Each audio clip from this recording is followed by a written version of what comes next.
শীতের রাত, জমাট বাঁধা কুয়াশার চাদর কেটে ছুটছে একটি কালো রঙের গাড়ি। আকাশে হলদে চাঁদ।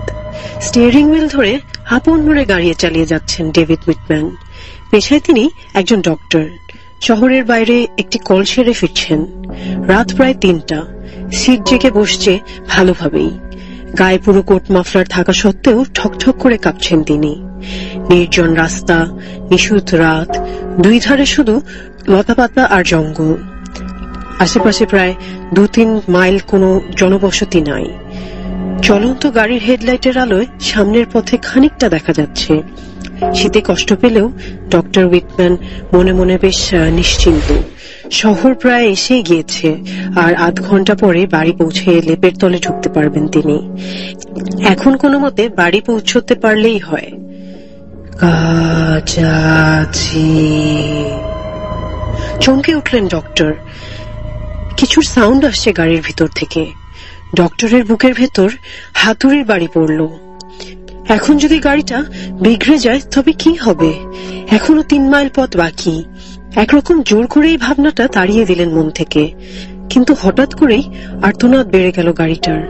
গতিও হয়ে এলো মন্থর। সাধ্যের শেষ বিন্দু দিয়ে গতি নর্মাল করার চেষ্টা করলেন হুইটম্যান। লাভ হলো না কোনো। চেষ্টার ত্রুটি করলেন না ডক্টর।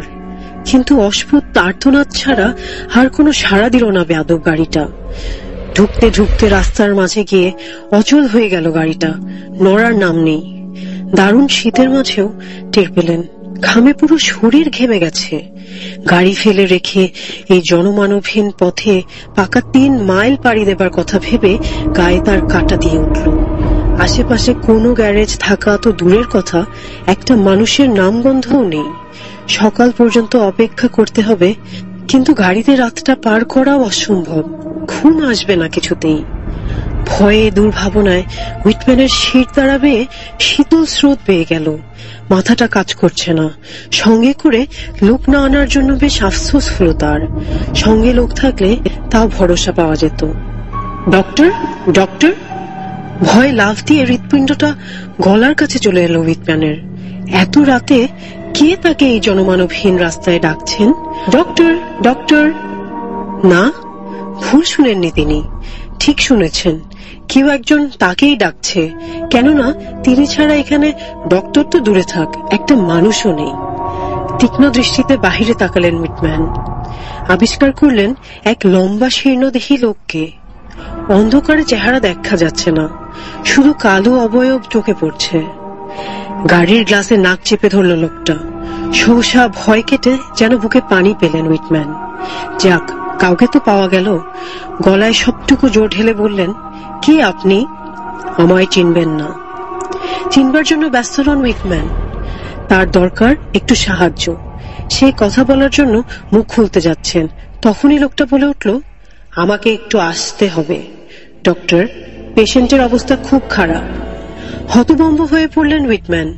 এখানেও রোগী, আর তিনি যে ডক্টর এ কথা বুঝলেন কিভাবে লোকটা? বোধহয় আন্দাজে, চেহারা সুরত দেখে অনুমান করেছে হয়তো। এই শহরের অসীম দয়া, আপনাকে এই সময় পেয়ে যাব কল্পনাও করিনি। এসব কথা ভালো লাগছিল না হুইটম্যানের। একটু বিরক্ত হয়েই বললেন, কোথায় আপনার পেশেন্ট? নিঃশব্দে হাত বাড়িয়ে অন্ধকার একটা দিক দেখালো লোকটা। গাড়ির ভেতর থেকে উকি দিলেন ডক্টর। দূরে একটা জায়গা আলো দেখা যাচ্ছে। এরকম নির্জন প্রান্তরে কোনো অপরিচিত কারোর সাথে কোথাও যাওয়া বিপজ্জনক। লোকটার মনে খারাপ কোনো ভাবনা আছে কি নেই কে বলতে পারে। লোকটা যেন ডক্টরের মনের কথা বুঝতে পেরেই বলে উঠলেন, না, যেতেই হবে আপনাকে ডক্টর, না করতে পারবেন না। এরপর তো আর না গিয়ে উপায় নেই।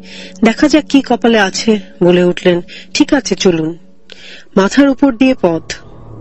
বোঝা যায় কিছুদিন আগে ফসল তোলা হয়েছে। মাঠ জুড়ে চড়ানো খড়। অন্ধকার মসৃণ পথ ধরে লোকটার পিছু পিছু চলতে লাগলেন ডক্টর। মিনিট ৫ পর এক বাড়ির উঠোনে এসে পৌঁছলেন দুজন। ঘরের ভেতর আলো জ্বলছে। সেদিকে দেখিয়ে লোকটা বললেন, যান, ভেতরে যান, আমি আসছি এখনই। অন্ধকারেও বুঝতে পারলেন ডক্টর, একতলা বাড়িটা অনেক পুরনো, জায়গায় জায়গায় ক্ষয় হয়ে গিয়েছে। ফাঁক ফোকরে জমেছে লতা গুল্ম। ভেতরে ঢুকলেন ডক্টর। প্রথম রুমেই ড্রয়িং রুম। কামরাটা বেশ বড়, সেই তুলনায় আসবাব নেই বললেই চলে। সারা ঘরে একটি মাত্র জানালা, দরজার মুখোমুখি জানালাটার ধারে একটা রকিং চেয়ার মৃদুভাবেই দুলছে। তাতে শুয়ে আছে এক বৃদ্ধ, মুখ মাথা সব মাফলারে ঢাকা। ঘাড় সামান্য বাঁকা করে বৃদ্ধ লোকটি ক্ষীণ স্বরে বললেন, এসেছেন ডক্টর? বসুন। এদিকে ওদিকে তাকিয়ে দরজার ডান দিকে একটা বেতের চেয়ার দেখতে পেলেন ডক্টর। তাই টান দিয়ে সেখানেই বসলেন ডক্টর। লোকটি একটু কাশলেন। বেশ, এবার তাহলে রোগের কথাটা বলি। তার আগে বলুন, আপনি কি রোগটা সারাতে পারবেন? চিলতে একটা হাসি ফুটে উঠল ঠোঁটের কোণে। তাই চেষ্টা করাই তো আমাদের কাজ। আচ্ছা ধরুন, এই মুহূর্তে যদি আমি মারা যাই, তাহলে আপনার ফি দেবে কে? আমারও নিজের বলতে কেউ নেই। শীতল একটি হাসি হেসে বললেন বৃদ্ধ।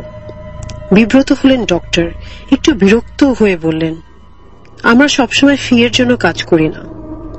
বাহ, ভালো লাগলো শুনে। তবে আপনার ফি আপনি পেয়ে যাবেন ডক্টর।